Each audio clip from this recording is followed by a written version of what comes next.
Nós estamos aqui em Madrid, eu, deputado Paulo Pimenta, deputado Vadi Damus, juntamente com o doutor Rodrigo Tacla Duran e seu advogado, o senhor Emílio Llamazares, para buscarmos uma série de informações relativas a questões relevantes da conjuntura do Brasil e que tem sido de maneira recorrente objeto da imprensa do país a partir de informações prestadas pelo advogado Rodrigo Tacla Duran. Deputado Vadi. Rodrigo, os procuradores da chamada Operação Lava Jato sustentam que o senhor, na verdade, não atuava como advogado. O senhor não prestava, de fato, serviços de advocacia à empresa Odebrecht, que seriam serviços de lavagem de dinheiro.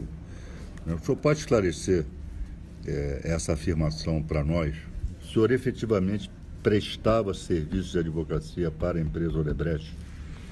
Sim, eu trabalhei como advogado da Odebrecht de 2011 a 2016 e isso eles já foi a público, inclusive, que eles solicitaram ao banco a abertura de conta para pagamento dos meus honorários e, inclusive, hoje eu estou respondendo a um procedimento ético no Tribunal de Ética na OAB de São Paulo, justamente em razão de suposta revelação de segredo profissional. Isso não aconteceria se eu não houvesse trabalhado como advogado de fato à empresa. O senhor percebia honorários da empresa Odebrecht pela prestação de serviços advocatícios? Correto. Esses honorários eram declarados no Imposto de Renda brasileiro? Todo o meu patrimônio, tanto no Brasil como no exterior, foi declarado a Receita, inclusive os honorários que eu recebia da Odebrecht no exterior. E tanto é verdade que, depois de 2 anos de fiscalização, eu não fui multado, não tive nenhuma sanção pela Receita Federal. Consta dos registros contábeis da construtora Norberto Odebrecht, no ano de 2014, pagamentos mensais de aproximadamente R$10 mil ao seu escritório. Que pagamentos são esses? Esse valor de aproximado de R$10 mil, ele não foi pago ao meu escritório, foi pago à minha pessoa física. Ele consta da minha declaração de imposto de renda pessoa física. E, na verdade, se tratam de recebimentos de aluguéis. Uma vez que eu alugava um apartamento que é de minha propriedade em São Paulo para uso do senhor Hilberto Silva, e que era custeado e pago pela Odebrecht. Quem é o senhor Gilberto Silva? Hilberto Silva. Hilberto Silva era diretor da Odebrecht, diretor que coordenava o Departamento de Operações Estruturadas, meu superior hierárquico. Então, o apartamento que o senhor Hilberto usava em São Paulo, a empresa Odebrecht alugava diretamente do senhor? Sim. E por isso que as acusações que me fazem de doleiro, etc., não tem o menor cabimento, porque jamais você iria alugar o apartamento do seu doleiro. Evidentemente que esse pagamento por si só já revela também uma relação formal pública entre a empresa Odebrecht e a pessoa física do senhor. Sim. São atribuídas ao senhor a propriedade de 12 empresas. Essas empresas controladas ou de propriedade do senhor, o senhor confirma a existência de todas essas empresas? A existência, sim, nem todas são de minha propriedade. Isso já foi, inclusive, esclarecido, porque a Odebrecht, essas 12 empresas foram declaradas pelo Vinícius Borim. Quem é Vinícius Borim? Vinícius Borim foi em teste de fé do Odebrecht, acionista do Minor Bank antigo. E ele declarou que tinham 12 empresas na minha propriedade, quando na realidade não são 12, são 6. Quais são? E as minhas empresas são Vivosant, que não é offshore, é uma empresa espanhola, cuja tributação é inclusive mais cara que a do Brasil. A GVTEL, idem, é uma empresa espanhola, também não é offshore. A Ocean, a Cumberland, a Bonarda e a Nevada. E a Discovery. As demais não são suas? Não são minhas. As demais empresas, todas essas empresas são minhas, elas são a VivoSante, a minha empresa holding patrimonial, as demais são subsidiárias dela e estão declaradas tanto no meu imposto de renda pessoa física como na minha DCBR, junto ao Banco Central Brasileiro. E as outras empresas o senhor reconhece como Bezoia Trend Limitada? Essas outras empresas são Investimentos, né? Essas outras empresas são de pessoas ligadas ao próprio Minobank. Pessoas ligadas ao banco. E quem é Nicholas James Barter? Nicholas James Barter, ele é genro do Timothy Lean. Timothy Lean é amigo do Luiz França, um dos acionistas do Minobank, inglês, de anos. E o Timothy foi testa de ferro em diversas empresas offshore da Odebrecht. O Timothy, inclusive, é proprietário do domínio web do Minobank antigo. Importante que a gente consiga obter mais informações sobre essa questão do Minobank antigo, né? O Minobank é um banco que existia já na Antíguas, né? Ele já prestava serviços para Odebrecht antes da mudança acionária do banco? Eu não tenho conhecimento para te falar sobre isso com precisão, porque nessa ocasião eu ainda não trabalhava na Odebrecht, mas entendo que não. Eu acho que essa relação começou a partir da aquisição do banco. E como se deu esse processo de aquisição do banco? Eu soube, já trabalhando na defesa, que o banco foi comprado pelo Luiz França, pelo Vinícius Borim, Marco Bilinski, Olívio Rodrigues e pelo Luiz Eduardo Soares e o Fernando Migliaccio, esses dois já vinculados diretamente ao Odebrecht, então eles não apareciam no quadro de acionistas do banco. E ao meu ver, acabei sabendo que eles também, a Odebrecht sequer sabia que eles eram sócios desse banco. Então foi adquirido um banco nas Antíguas para operar internacionalmente para o Odebrecht, e parte dos acionistas desse banco eram executivos da própria Odebrecht. Sim, isso. Correto. Na verdade, esse time aí, os 6 nomes que a gente está falando, eles operam aí juntos há muitos anos. Antes do Minobank, eles trabalhavam via a antiga Overseas Bank, que era o mesmo sistema. Esse banco teve um problema de liquidez, que foi o que levou eles a adquirir o novo banco. Entretanto, essa relação desses 6 personagens vem de antes, inclusive, do AOB, prestando serviço com outras empresas, outros prestadores de serviço, bancos, para a Odebrecht. É uma relação de mais de 10 anos aí. Parte desses... Eles são sócios, né? Eles são funcionários do Odebrecht, os dois. Os outros não prestam serviço para o Odebrecht em razão do ligação dos dois, mas, na verdade, eles têm um negócio à parte em sociedade. Então, parte deles são delatores da Odebrecht, que são entre os 77 delatores. Os dois, o Luiz Eduardo Soares e o Fernando Migliaccio.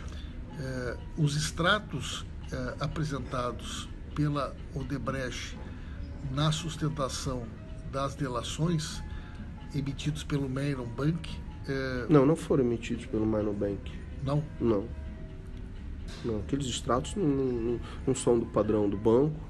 Os que eu vi, pelo menos, que eu tive acesso, não são do padrão do sistema do banco. Tem incongruência de datas, tem incongruência de referência, de descrição do movimento. Então o senhor afirma que aqueles extratos apresentados pela Odebrecht e aceitos pelo Ministério Público na delação da Odebrecht são montados. Não são extratos do padrão do Minobank? Não. O que leva o senhor a afirmar isso?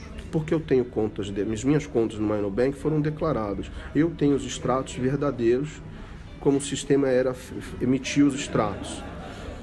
Usei os extratos em diversas situações legais, porque minhas contas, ao contrário do que eles alegam, eram declaradas.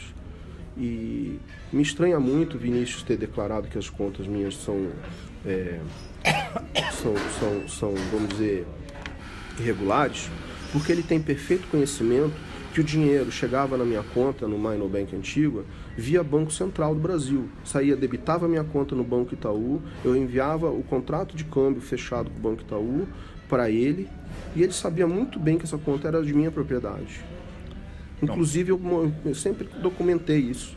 Não, perfeito. Sem relação à sua conta, aos seus extratos, mas em relação a terceiros, o senhor pode verificar pelo padrão de emissão de extratos do banco, que aquilo que foi apresentado aos procuradores, os procuradores aceitaram como verdadeiros, são planilhas de extratos falsos, forjados? Sim.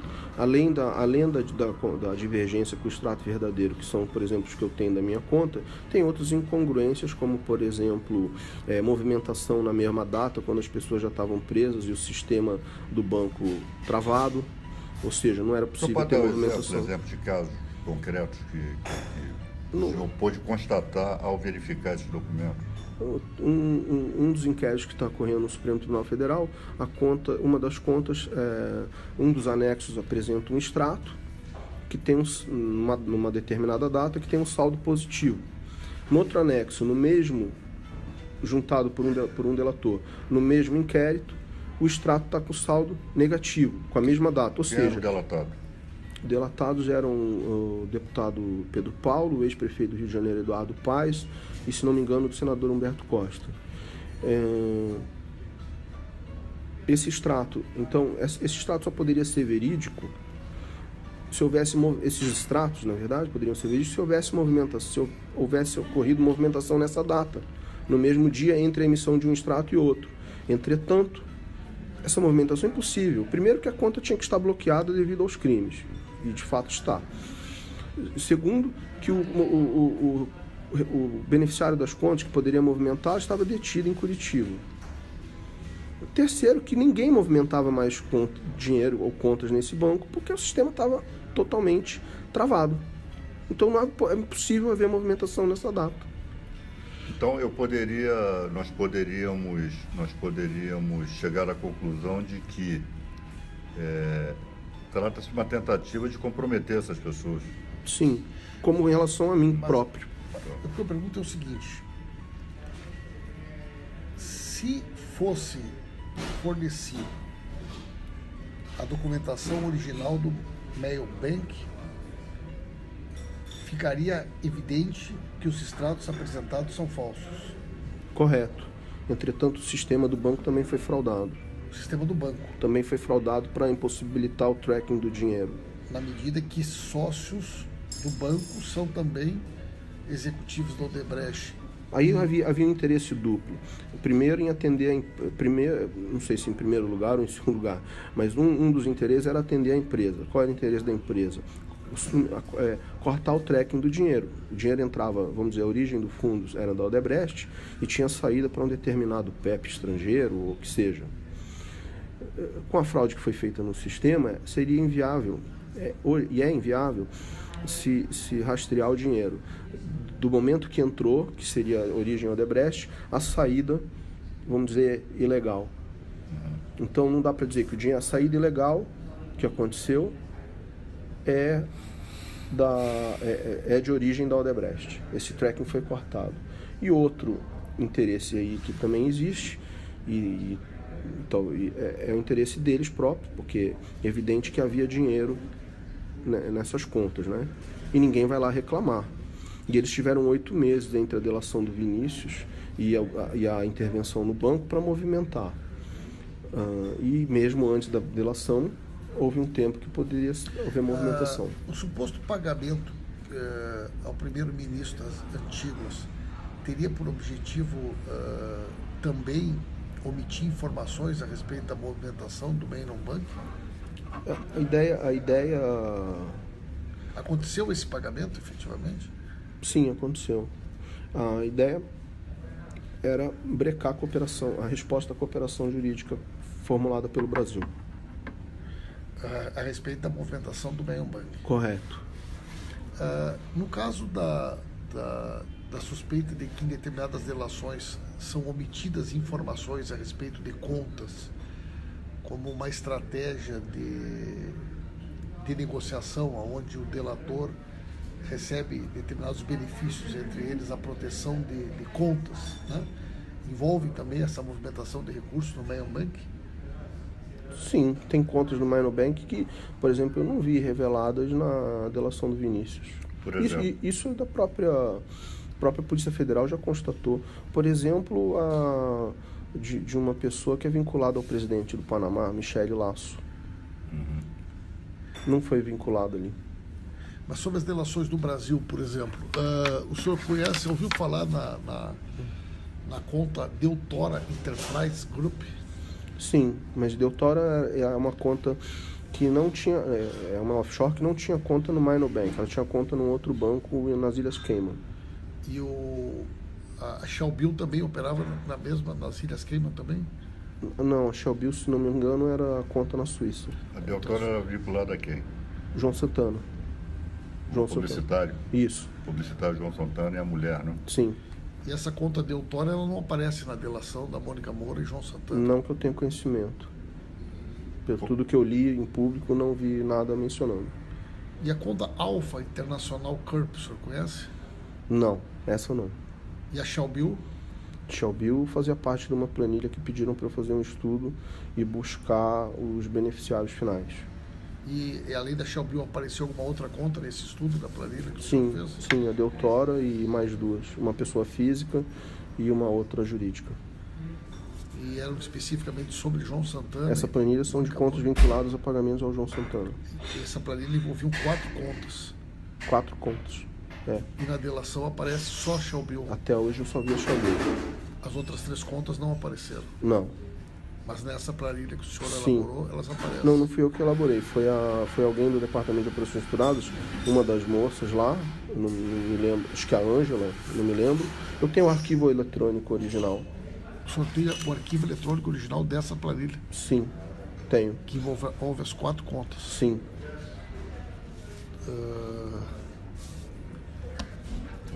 Quando eu não consegui localizar o beneficiário final das contas, e eu relatei isso ao Hilberto. Ele ficou muito chateado porque colocou que era um pagamento. Aí sim ele me colocou que eram pagamentos ao João Santana e que era muito importante haver conseguir isso, porque na verdade a ideia da Odebrecht era pressionar a presidente Dilma através dessa informação a paralisar investigações, coisas nesse obstrução da justiça. A Odebrecht, de posse das planilhas e das informações a respeito de pagamento do João Santana, usava essas informações para pressionar, para lideranças, digamos, em diferentes países, e isso também foi utilizado contra a presidenta Dilma. Chegou a ser utilizado, será? Creio que não, porque o Hilberto ficou muito chateado que eu não consegui ter sucesso em obter. Mas a ideia era essa. O Hilberto que o senhor fala é... Hilberto Silva. Hilberto Silva. O Hilberto Silva foi identificado como o responsável pelo sistema Drauzes. Não. O sistema Drauzes... Bom, o Hilberto era o chefe do departamento. De operações estruturadas. O sistema Drauzes... Isso. Ele ficava em São Paulo também, que alugava apartamento a ele. Esse departamento de operações estruturadas era, de fato, ele foi concebido para pagamento de propina? Eu não... Quando eu cheguei já estava criado, né? Mas, veja bem, não fazia só pagamento. Havia situações de pagamentos também que não se tratam de propina. Havia situações estratégicas que a empresa queria fazer um pagamento e não queria aparecer por uma questão de planejamento fiscal. Coisas normais de uma empresa. Eu, por exemplo, comecei a trabalhar lá, eu não podia detectar que aquilo era voltado para esse tipo de prática ilícita, até porque se havia esse tipo de prática ilícita, isso daí não era disseminado e falado com qualquer pessoa recém-chegada. Eu trabalhei 5 anos com pessoas que trabalhavam há 30, 35, 25 anos de casa.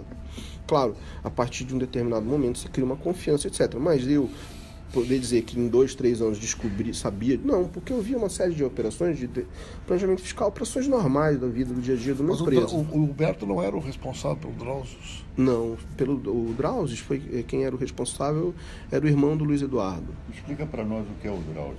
O Drauzes é um sistema de comunicação. São desktop virtuais que criavam login e senha, você se comunicava. Uma rede interna. Mas essa rede interna era controlada pelo Luiz Eduardo, que, por exemplo, uma pessoa... Luiz Eduardo, ele ficava no Departamento de Operações Estruturadas. Isso. Uma pessoa só poderia falar com a outra via Drauzes se ele autorizasse. O Luiz Eduardo era da equipe do Humberto. Humberto. Administrador Do sistema. Ele era da equipe do Humberto. Humberto. Isso. Eu, por exemplo, nunca falei com o Humberto. Entendeu? O Luiz Eduardo do banco também. Mas o Drauzes foi concebido com que objetivo? De comunicação segura. Só para a gente entender aqui, o Luiz Eduardo, ele fazia parte do Departamento de Relações Estruturadas, da equipe do Humberto, mas ele era também sócio do banco. Do banco antigo. Correto. Sim. Né? Ele e o Fernando. O Fernando era de que setor da Odebrecht? O Fernando também era diretor da Odebrecht há muitos anos. Mas do mesmo? Sim, tesouraria. Tesouraria. Tesouraria. Ele sempre trabalhou, acho que na área de tesouraria. E aí estava no departamento de operações estruturadas e ele fazia. E os dois, em nome da Odebrecht, faziam operações no banco sem que a Odebrecht soubesse que eles eram também sócios do banco. Que a Odebrecht não sabia que eles eram sócios do banco, certeza. Agora, que eles faziam operações que a Odebrecht não sabia... Não sabia que eles eram sócios. Não, a Odebrecht não sabia que eles eram sócios. E eles faziam operações que a Odebrecht sabia e operações que a Odebrecht não sabia. Porque, como eu falei, eles são sócios. Então, em relação a isso, salvo engano meu... Eles são tão sócios que o imóvel onde o banco se situava em São Paulo é de propriedade dos 4 acionistas do banco e do Fernando e do Luiz Eduardo. Entendi. O imóvel é de propriedade dos 6. Mas, salvo engano meu, o senhor teria declarado aí nas entrevistas à imprensa de que algumas operações de entrega de dinheiro, ou para políticos, ou seja lá para quem for, legais ou ilegais, muitas vezes o dinheiro não chegava ao destinatário. No meu trabalho era lá... embolsado, digamos assim, por aqueles que deveriam entregar o dinheiro. Sim. Que lançavam no sistema como se fosse propina. Sim, haviam entregas simuladas por pessoas que roubavam dinheiro. O senhor tem exemplos?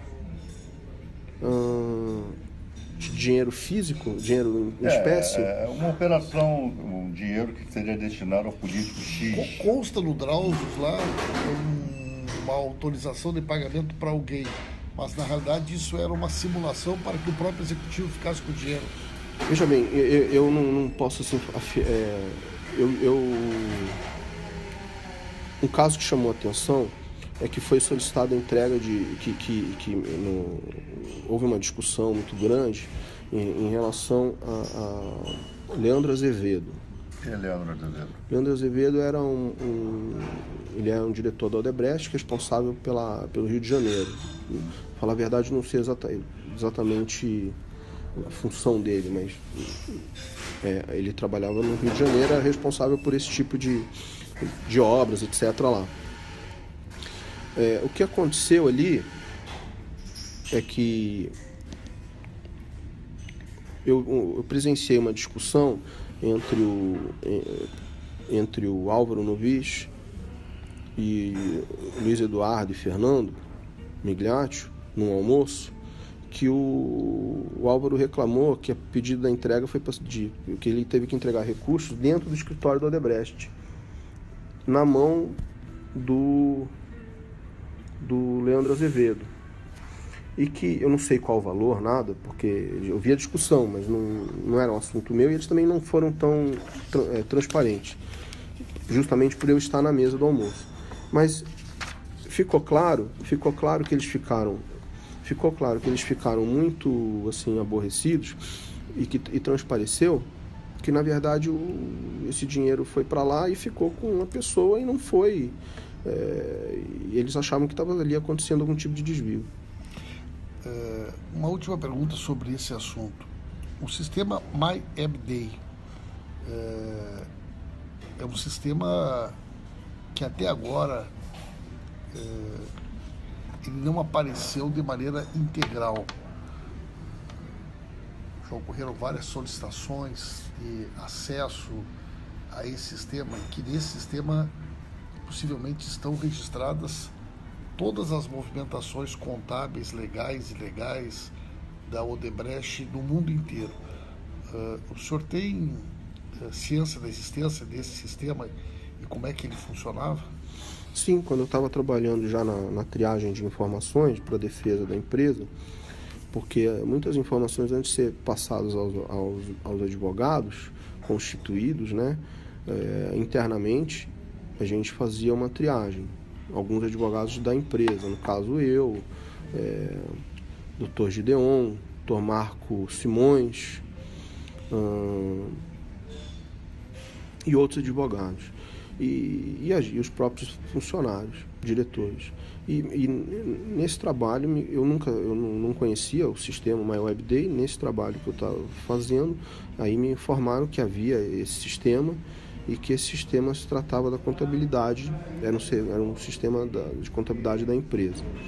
Ficava também em servidor seguro, mas que na ocasião que me contaram, me disseram que já estava desativado. Isso foi em 2015. Em 2015 ele já estaria desativado.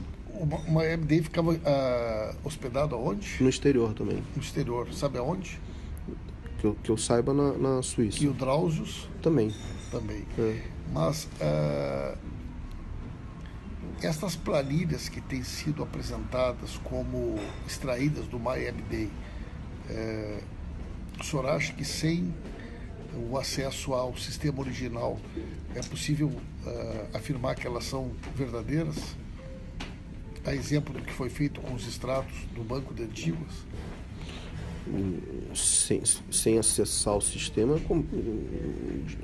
afirmar que é verdadeiro, é tecnicamente impossível, né? Acho que nenhum perito faria isso. E esse sistema, na sua opinião, hoje ele já não existe mais? Quando eu soube, ele já era desativado. E assim, não me demonstraram tanta preocupação. Então, acho que não havia risco. Mas ele pode servir de prova contra ou a favor de alguém? Não quer dizer que algo que esteja dentro do sistema seja verdadeiro também? Como eu disse, haviam coisas que podem ter sido simuladas, né? Por próprio interesse particular de se alguém lançava uma informação no Drauzio a fim de desviar o dia da própria empresa. Exato. No Drauzio não, no MyWebDay. Porque é como um sistema normal, né? De quando você gera uma despesa e a despesa pode existir ou não. Só que nesse caso aqui, eram despesas que, por exemplo, não havia um suporte, né, de documento, nota fiscal, nada. Tanto o Drauzio como o MyWebDay eram alimentados por executivos da empresa. Não, o MyWebDay com certeza, seguro. 100%. Que lançavam informações da contabilidade exato, oficial e paralela. E executivos de alto nível. Porque não obrigatoriamente verdadeiras. Na medida que está surgindo informações de que executivos desviavam dinheiro da própria empresa. Com certeza com inconsistências. Seguro. Com consistência, não é 100% verídico.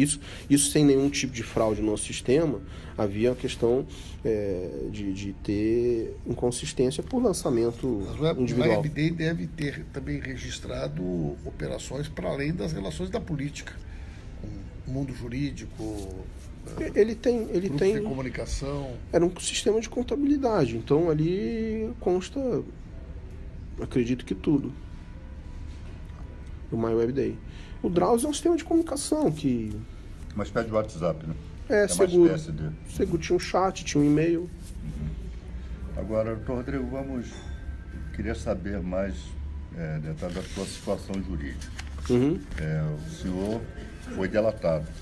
Fui. Né? Foi delatado e, enfim, estava sendo investigado, perfeito? Por 3 anos. Por 3 anos. E preocupado, obviamente, como qualquer pessoa se preocuparia, resolveu contratar, o senhor estava sendo investigado pela chamada Operação Lava Jato. Correto. E resolveu contratar advogado em Curitiba, óbvio, né? Onde é a sede da operação. E o senhor escolheu o escritório Zucoloto. Não, foi um pouco diferente. Eu fui delatado. Primeiro eu tomei conhecimento que havia sido delatado pela UTC, pelo senhor Ricardo Pessoa e pelo diretor da UTC, Valmir Pinheiro. Tomei conhecimento disso por outros advogados que também trabalhavam para a UTC e que, com a desculpa de que queriam me ajudar, com a indicação de advogados, talvez os mesmos advogados, poderia até ser, até com a referência à Panela de Curitiba, advogados da Panela de Curitiba. Bom, o que você chama de Panela de Curitiba? Eles me disseram que eram os advogados que teriam a capacidade de resolver o assunto melhor por estar ali, conhecerem o mecanismo, as pessoas, uma proximidade de contato. Eu optei por não contratar ninguém que eles haviam indicado. Segui com o meu advogado, que na verdade constituído à frente das negociações que eu travei com o Ministério Público, foi o Leonardo Pantaleão, e tentei prestar meus esclarecimentos, ter as minhas prerrogativas de advogado respeitadas. Não tive, vi que havia uma dificuldade. E eu tinha, o escritório do Dr. Zuccolotto era meu correspondente. Mas que dificuldades? Eles queriam imputar crimes que eu não cometi. Eles quem? Os procuradores. Queriam imputar crimes que eu não cometi. Converter o trabalho de advogado, criminalizar. Quais procuradores foram conversar? Eles queriam criminalizar o trabalho de advogado. Porque não é porque você tem uma informação, porque você está protegendo o teu cliente, ou porque você está orientando o teu cliente, na prática, se ele praticou ou não um crime, isso não vem ao caso, que você é criminoso. Né? Não é porque você recebeu do cliente, você está lavando dinheiro. Eles falam que eu saquei 61 milhões numa entrevista coletiva, e ao mesmo tempo que o informe da Receita Federal mostra que em 10 anos eu saquei 435 mil. Qual eram os procuradores que o senhor conversava? Inicialmente. Com Robertson Possobon, Júlio Noronha, Carlos Fernando dos Santos Lima, Diogo Castor de Matos, Deltan Delanhol, Sérgio Bruno, Ataíde e Marcelo Miller. Mas o senhor se sentia constrangido nessas tratativas? Não tratativas, mas ou nesses interrogatórios, enfim. Com certeza. Se sentia constrangido? Com certeza. Porque imagina, eu como advogado, eu sou advogado há 20 anos, a gente tem um pouco de experiência com essa situação. Para nós, advogados, chegar ao ponto de se constranger, eu imagino a quem não é operador do direito. E, evidente, constranger no sentido, inclusive, de querer trazer familiares para dentro da investigação, que nada tem a ver com isso. Houve essa ameaça? Sim. De trazer algum familiar seu? Sim, simplesmente por ser sócio no escritório de advocacia. Quem? A minha irmã. Sua irmã? Sim. Sua irmã é advogada também? Também. Sócio no meu escritório. Ela nunca trabalhou para empreiteira nenhuma, até porque ela trabalha em outra área, ela faz direito de família, direito civil, trabalhista, não trabalha na área de empreiteira. E eles queriam colocar, é melhor colocava a situação melhor pôr para dentro do acordo, que protege. Na verdade, é aquela coisa diz que está ajudando, mas na verdade está te colocando. Mas a ameaça objetivava o quê? Que eu queriam do senhor? Que eu celebrasse o acordo. Uhum. Que eu celebrasse o acordo. E foi feito as reuniões, eu acabei procurando o Zuccolotto para tentar ajudar nessa questão. É isso que eu quero saber. Por que o escritório Zuccolotto? Porque ele já era meu correspondente em Curitiba há tempos. Uhum. Então é natural que eu procurasse uma pessoa de Curitiba, da comarca, que evidentemente teria mais acesso, e ali nós estamos falando, não é questão de acesso ilegal, nada, ali é uma negociação, o direito penal negociado. O Zuccolotto não é advogado trabalhista? Na época ele era seu correspondente de ações Ele criminais? eu nunca fiz direito O penal. senhor procurou o Zucoloto pela sua capacidade jurídica? Ele fazia execução fiscal, ele cuidava de execuções fiscais, cuidava de ação trabalhista para mim na questão como correspondente. Essa questão eu coloquei que era uma questão pessoal penal, se ele tinha como O senhor sabia que, ajudar. por exemplo, a esposa do juiz Sérgio Moro era sócia do escritório Zucoloto? O senhor sabia? Sim, soube depois. Não, depois ou... Depois que contratei ele, não antes disso daí. Antes de eu falar com ele sobre isso, sabia. Não, sim, quando o senhor o procurou, o senhor já sabia que ela era... Para isso, sim. Para falar para ele ver se podia me ajudar com relação à negociação, eu sabia, sim. É possível que o escritório de advocacia possa ajudar, facilitar um processo de delações quer dizer, que tipo de relação é essa que o senhor esperava que ele pudesse ajudar? Eu me pautei um pouco vamos dizer, no que o pessoal da UTC havia comentado e falado: olha, a gente arruma um advogado, o pessoal da panela de Curitiba tal. Eu não queria um advogado. O Zucoloto faria parte da panela de Curitiba. Eu não queria um advogado vinculado ao UTC, queria um advogado meu. Sim. Então eu não aceitei isso. Mas aquela questão que eles falaram que os advogados de Curitiba poderiam resolver, e como eles já haviam tido experiência própria de haver feito o acordo do Ricardo e da própria companhia, eu entendi que aquilo tinha um fundamento. E como eu tinha um correspondente em Curitiba, não para assunto penal, para outros, eu procurei para perguntar se ele não fosse, quem ele poderia indicar como advogado para tratar desse assunto para mim. E ele se prontificou a tentar aconselhar e resolver. As suas tratativas com o doutor Zucoloto se deram pessoalmente? Não, eu já estava nos Estados Unidos, né? Viajando, talvez eu estivesse até no Brasil alguns dias, mas eu estava viajando bastante porque eu já estava tratando também da colaboração com os Estados Unidos. Tá, como é que se deram essas tratativas? Por meio de quê? Pelo Wicker, pelo aplicativo Wicker. Wicker? Isso. Wicker é que criptografa... E deleta, apaga as mensagens automaticamente nos dois dispositivos. Tá, quando o senhor se apresentou a ele dizendo que queria a contratação de serviços dele, como é que se desenvolveu a conversa? Eu me apresentei, não, ele já sabia que eu era cliente, que eu era correspondente. O senhor manifestou a ele a intenção, olha, falei que eu tinha contratá-lo para... Não, não foi no sentido de contratá-lo. Eu procurei e falei: olha, eu estou com um problema assim, pessoal, aí em Curitiba, Lava Jato, e não sei se você tem como ajudar a trabalhar nisso ou indicar alguém. E aí ele se ofereceu a ele a ver, trabalhar para saber. Ele ia trabalhar informações e saber como que estava o caso. E ele fixou honorários?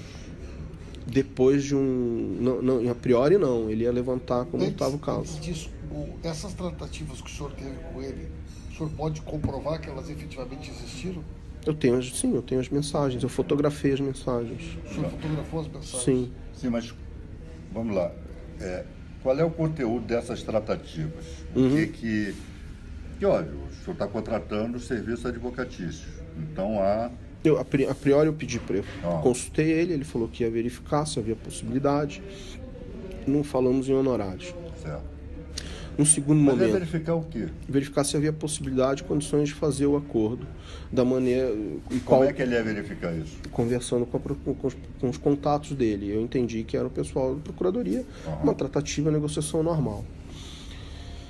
Ele tem um cliente procurador, não tem? Eu não sabia, eu soube pela Folha de São Paulo, o doutor Carlos Fernando. É cliente dele? Eu soube pela Folha. Tá.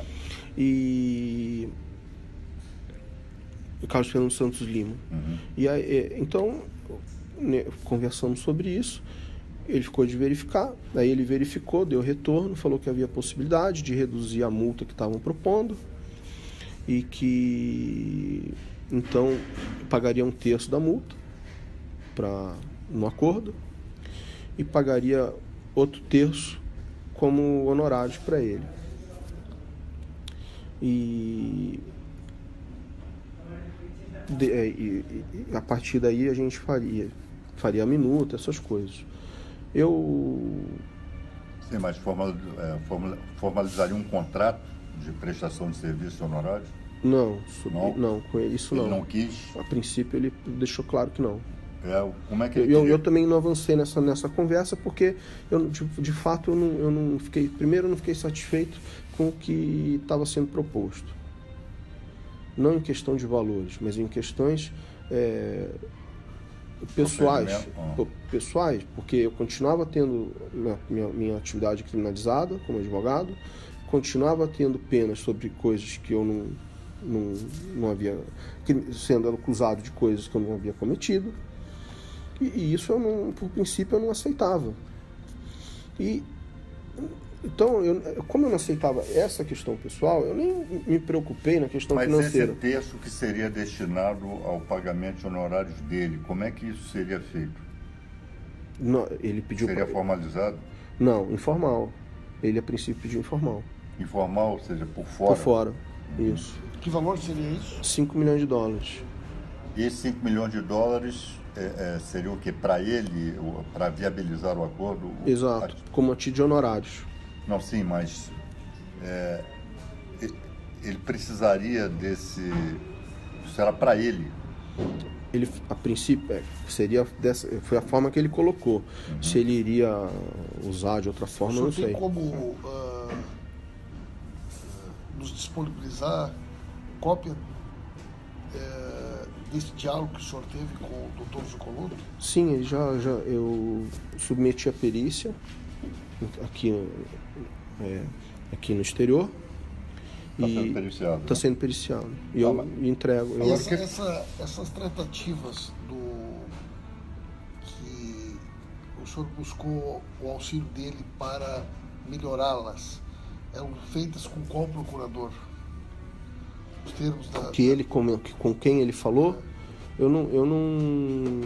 Ele, para falar a verdade, ele não nominou, não revelou. O senhor tem cópia de uma minuta de uma proposta de acordo? Sim, o e-mail foi enviado pelos procuradores Robson Possobon, Carlos Fernando Santos Lima e Júlio Noronha. Foram eles que encaminharam para o senhor? Enviaram. Esses 3 procuradores? Enviaram numa sexta-feira e exigiam que eu fosse assinar na segunda.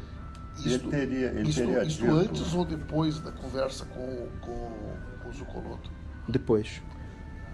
Essa minuta já chegou a trabalhar. Já fruto do trabalho do Zuccolotto? Sim. Num dado momento, o Zuccolotto teria dito que traria o procurador Dedê para a negociação? Uhum. Isso está nas mensagens. Está na mensagem, tá? Me diga uma coisa, o senhor comenta, o juiz Sérgio Moro afirmou peremptoriamente quando essas informações foram divulgadas, se não me engano, no jornal Folha de São Paulo. O juiz Sérgio Moro veio em defesa do Dr. Zuccolotto, dizendo que ele não atua na área trabalhista, que ele atua na área trabalhista e não atua na área criminal. Disse peremptoriamente.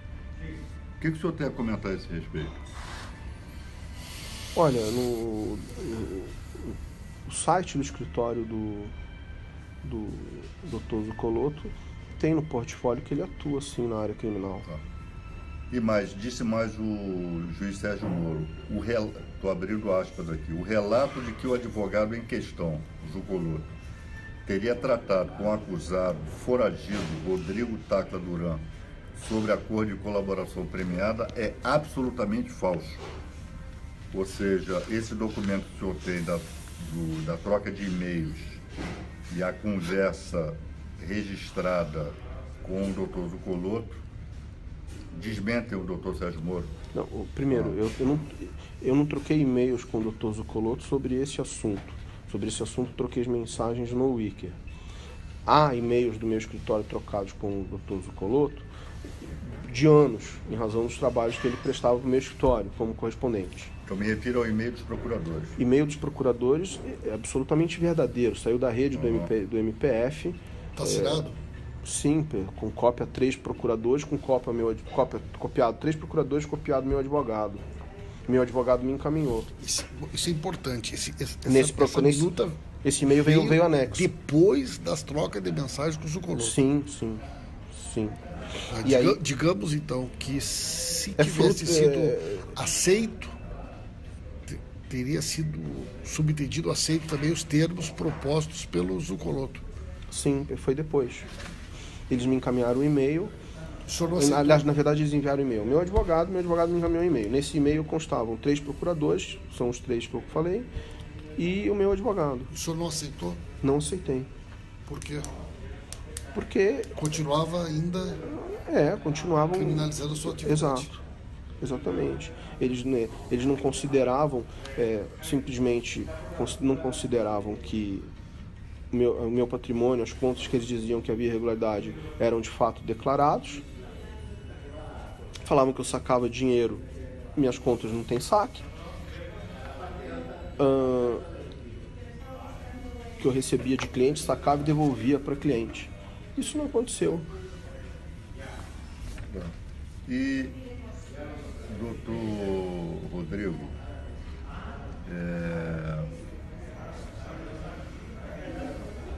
teria havido, o senhor tem conhecimento,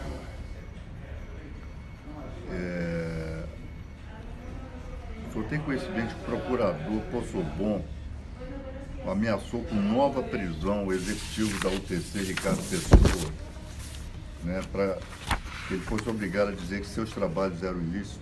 Sim, foi o que me foi falado. Por quem?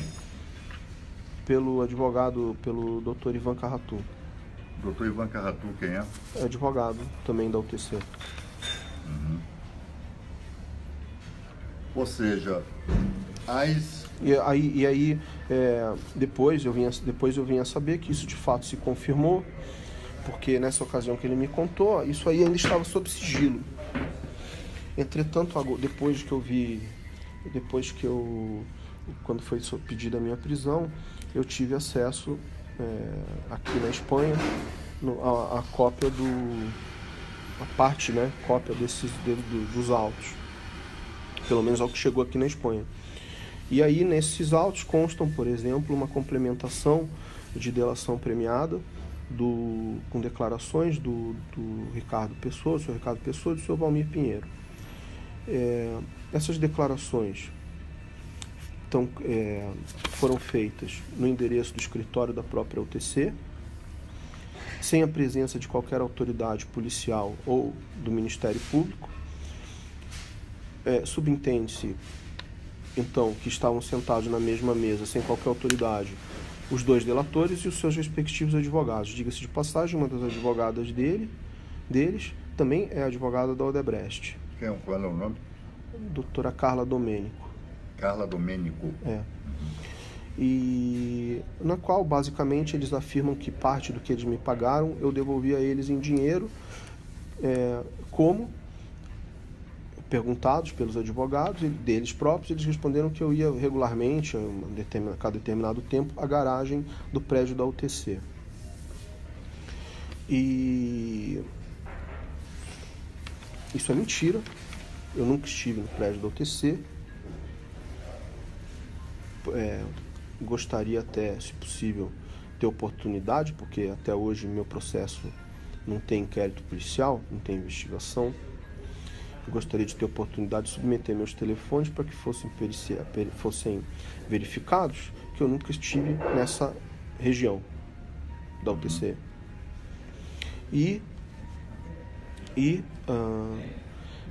Nessa situação da questão da UTC, eles declararam esse tipo de coisa que além perguntado pelo próprio advogado: o senhor tem algum registro que o Rodrigo teve na garagem? Não há. Tem vídeo? Não tem.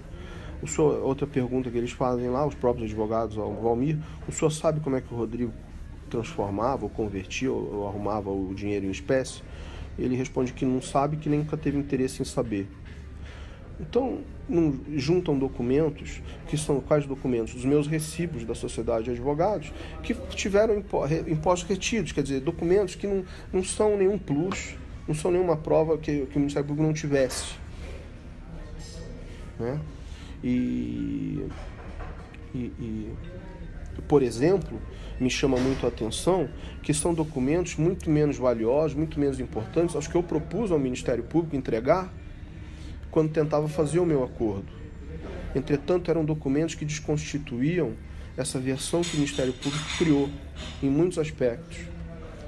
Então eu senti, nesse momento, hoje, vendo o que a UTC fez comigo, e aceito, eu vejo que parte do problema também, que meu acordo não foi aceito, é que eu desconstituía uma versão que já vinha sendo criada. Então, em vez de eu somar, de eu construir uma versão de acusação, eu estava atrapalhando. Pois é, com base nessa sua afirmação de agora, que senhor, pela sua própria experiência nessas tratativas, nesses interrogatórios, e aquilo que o senhor ouve ou possa ter ouvido de outras pessoas na mesma situação, o senhor acha que há um padrão nessas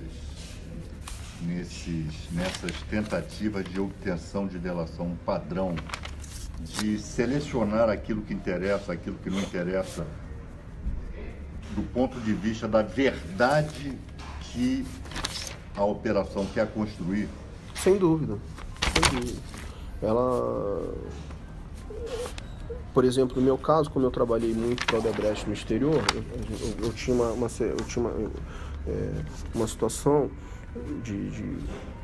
de ter mais informações no exterior. Isso nunca foi de interesse também deles. Interesse deles voltado ao Brasil, principalmente a políticos. Tá, me diga uma coisa, o advogado Vicente Paula Santos, o senhor conhece? O senhor já teve alguma relação profissional com ele? Não tive. Tá. Mas ouvi falar agora, recente, parece que ele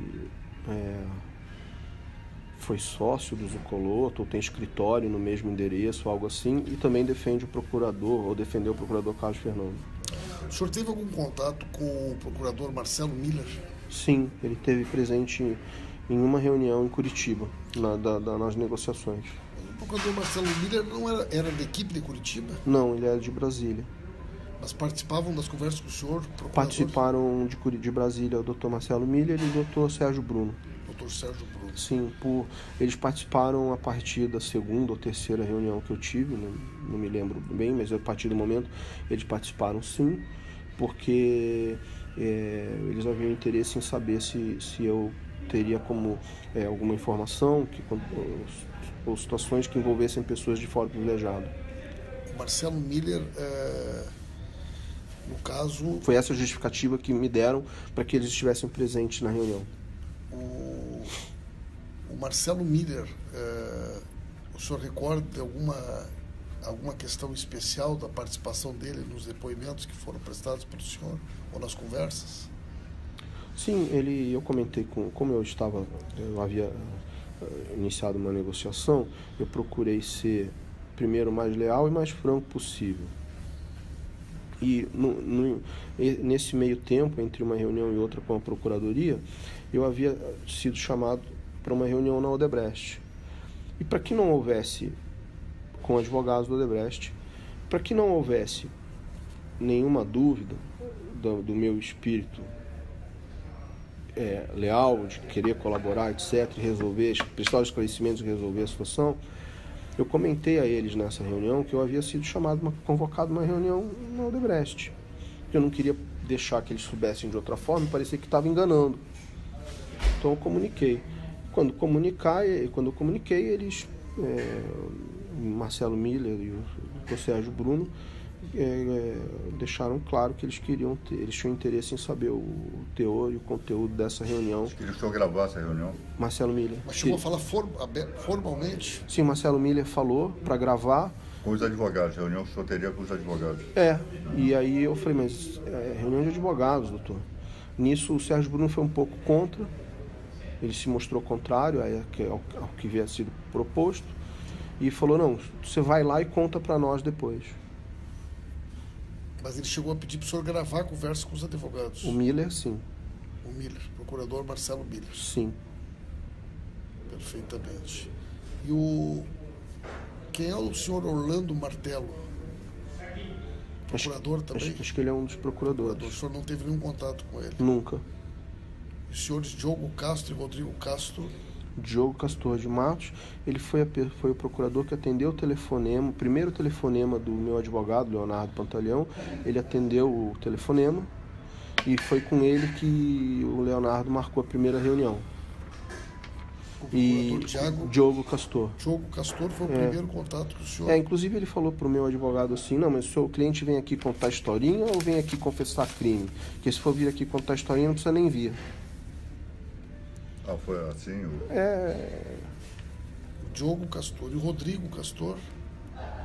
Me parece que é irmão dele. O irmão dele é advogado. Advogado. Isso. Diogo, não conheço o Diogo Rodrigo. é procurador e o Rodrigo é advogado. Isso. Eu sei que ele advogou para algumas pessoas aí nas delações? Sim, para um advogado, Carlos Alberto Pereira da Costa, se não me engano. O João Santana? Eu li notícias que sim. O de Rodrigo Castro teria advogado para o João Santana. Foi o que eu li, acho que na Folha de São Paulo. Me diga uma coisa, o senhor está escrevendo um livro? Sim. A respeito do quê? Eu comecei, é um livro contando um pouco de todos os acontecimentos e o que eu passei, preso também, antes de ser preso, essas tentativas de acordo, e como foram meus contatos com diversos países sobre os acontecimentos. Eu atendi autoridades de Andorra, dos Estados Unidos, da Suíça, Equador, Espanha, não só as brasileiras. As brasileiras, na verdade, foram as únicas que eu não consegui atender, né? O que o senhor pretende com esse livro? Eu não terminei ainda nada. Eu, na verdade, estava escrevendo tudo porque, principalmente, comecei a fazê-lo quando eu estava preso. Mais uma forma de passar o tempo. E ainda não terminei. Vazou aí, infelizmente. A gente estava fazendo um trabalho gráfico para poder ir arquivando e acabou vazando. E uma coisa me ocorreu agora, aqui, a partir da sua experiência, daquilo que o senhor tem conhecimento, da experiência de outros, né, que passaram... Mas só um parênteses sobre o livro, eu não publiquei e ainda não está pronto nada, não sei ainda exatamente quando vai estar, se vai ser publicado, porque eu tenho agora essa questão com a OAB, que inclusive ela entende que eu, por ter dado uma entrevista à Folha de São Paulo, eu havia quebrado o sigilo profissional. Entretanto, eu sou acusado pela empresa que também diz que eu não era advogado, é uma situação inusitada. Se a OAB entende que teve quebra de sigilo, então eu sou advogado, de fato eu era. Entretanto, para me defender, Tovadio, como ex-presidente da Ordem, conhece muito bem o Estatuto, Código de Ética, eu posso me defender, eu devo me defender. Então, a OAB aí tem um procedimento, vou responder, respeitar. Vou lutar pelo meu direito de ser advogado e as minhas prerrogativas. Claro. E embora tenha aí uma situação que também extra ser advogado ou não, a empresa, ao fazer um acordo de leniência, ela abriu mão do seu próprio sigilo. Se alguma coisa que eu estou falando está incomodando e significa que ainda está sob sigilo, subentende-se que então ela não abriu todo o sigilo. É verdade. Não é? E se ela não abriu todo o sigilo, ela está irregular com o acordo que ela firmou. Eu, como não aderente ao acordo dela com o Ministério Público, não tenho como saber o que ela quebrou de sigilo ou não, mas o que eu tenho como saber é que ela deveria abrir todo o sigilo. Então eu entendo, inclusive, que nesse procedimento ético que eu estou respondendo, e eu muita liberdade de falar a você, porque Vossa Excelência, por ter sido presidente da Ordem e ter conhecimento do assunto tecnicamente. Isso, inclusive, tem a perda de objeto. Por quê? Se a empresa abriu sigilo, por que falar em sigilo em relação a mim? Ainda mais que tenho que me defender. Não, tá certo. Mas eu vou respeitar o procedimento, estou respondendo. Eu vou fazer E o livro também Perfeito. um pouco suspenso, porque eu não posso me defender de outra maneira. Só vou fazer uma última pergunta ao senhor. Pela minha experiência como advogado, por tudo aquilo que o senhor está passando, enfim, ao longo da vida, nós às vezes somos procurados por pessoas não para não por força da capacidade técnica. Algumas pessoas acham, não, ele é amigo do juiz. É muito comum, por exemplo, na área criminal, o advogado de porta de cadeia, o chamado advogado de porta de cadeia. Não gosto desse tipo de expressão, Sim. Isso é preconceituoso. Com a nossa classe, mas existe. Que as pessoas procuram aquele advogado que aparece porque é amigo do delegado, porque é amigo do carcereiro, porque é amigo do juiz, etc. Do escrivão. O senhor está percebendo isso, a existência desse tipo de profissional nessas operações, ou seja, o advogado que é contratado, que é procurado porque tem condições de resolver o problema? Sem dúvida nenhuma. Nós, na nossa profissão, a questão que você levantou do porta de cadeia, tá uma expressão que denigra inclusive a classe. Eu não vejo ela de maneira saudável, mas nós não podemos assim dizer que não existe. Existe o advogado da madrugada que está lá que é chamado quando tem um problema de noite na delegacia. Isso é uma coisa inerente à nossa profissão, que conhece o escrivão, o próprio delegado indica, do plantão, exatamente. Advogado. Exatamente. Eu acho, a única coisa que eu acho que a gente pode traçar aí um paralelo, que o que acontece é que nesse tipo de ambiente, de crime, etc., de delegacia, da madrugada, essas coisas que acabam entrando esse tipo de profissional atuando, eu acho que isso daí foi, de certa forma, trazido um pouco para dentro da Operação Lava Jato. O senhor acredita que assim como existiam ou existem advogados que têm mais facilidade em função das suas relações para agilizar a soltura de alguém de uma delegacia na madrugada, existem advogados que se especializaram pelos relacionamentos que estabelecem com o mundo jurídico da Lava Jato? Sim. Ele a única coisa que muda o crime e o ambiente, né? A delegacia é outro lugar também. E os valores. Mas o modus operandi é o mesmo. É uma espécie de tráfico de influência. Parece que o doutor Zucoloto atuaria nesse sentido. Pode ser. Como outros profissionais competentes, não é a questão. Não, sim. E de cada profissional na sua área, né? A forma de atuar. Doutor Rodrigo Tacladura, a gente quer concluir essa conversa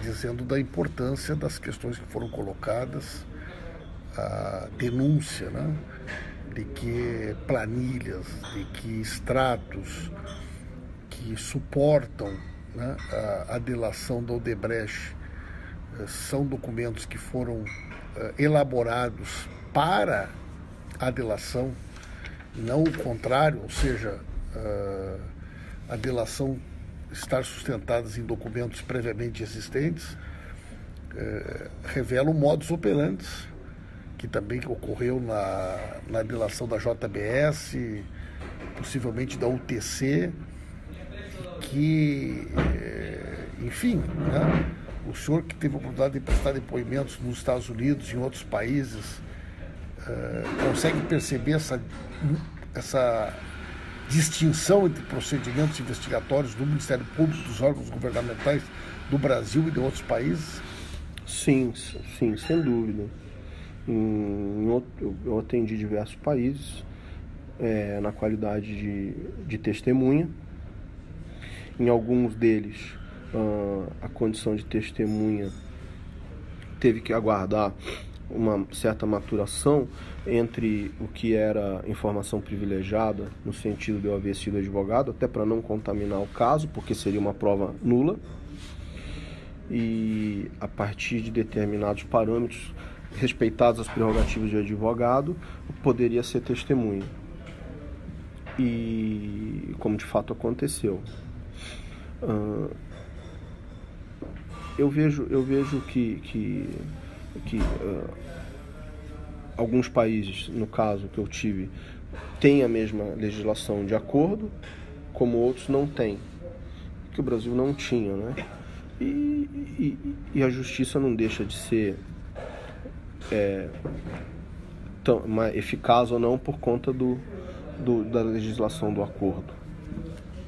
Rodrigo, para encerrar mesmo, o senhor estaria disposto a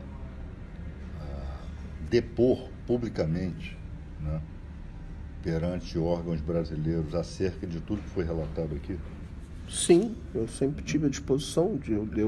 Eu colaborei com outros países, não teria porquê eles não com o Brasil. Eu repito, eu nunca depus na Polícia Federal, porque meu inquérito não tem, meu processo, minha denúncia, não tem inquérito policial. Então eu nunca fui ouvido, eu nunca consegui esclarecer. Deturparam as minhas informações fiscais, escreveram, falaram e deram entrevista dizendo o que queriam, e eu nunca fui ouvido, nunca consegui. Então não tem problema nenhum. Eu já tinha me colocado à disposição da Comissão de Segurança Pública, da Câmara dos Deputados. Houve um problema técnico que não acabaram adiando, mas sigo à disposição. O senhor nunca mais foi procurado pela comissão? Ainda não mais. O senhor tem uma documentação muito grande que envolve manifestações de autoridades de diferentes países, autoridades judiciárias, informações bancárias, e toda essa documentação disponibilizada certamente será periciada, objeto de análise, mas com certeza são muito relevantes e demonstram, né, de fato, um procedimento com relação às chamadas delações, né, que colocam em xeque esse próprio instituto da maneira como ele vem sendo observado. O senhor gostaria de colocar mais alguma questão antes de nós concluirmos essa conversa? Não, que eu estou à disposição da Câmara ou de qualquer autoridade brasileira. Sempre que procurado, eu vou procurar colaborar e ajudar dentro do que for possível, como foi a minha trajetória nesse processo todo até agora.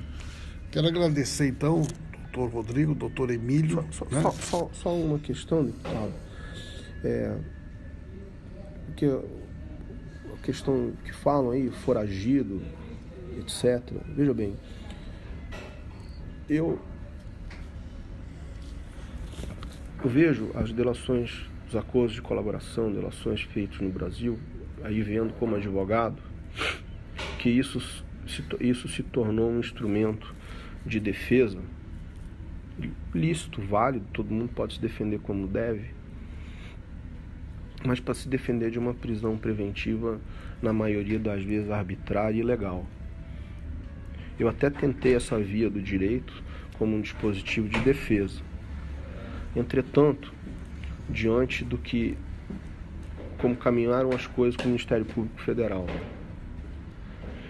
que, além de não fazer o acordo comigo, sempre inviabilizou e trabalhou contra que eu fizesse o acordo em outros países.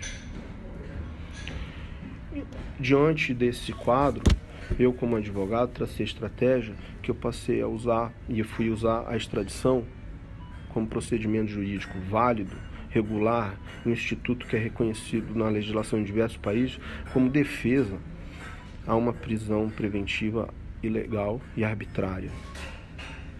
Minha extradição foi utilizada dessa forma, como estratégia jurídica de defesa contra essa irregularidade, essa ilegalidade.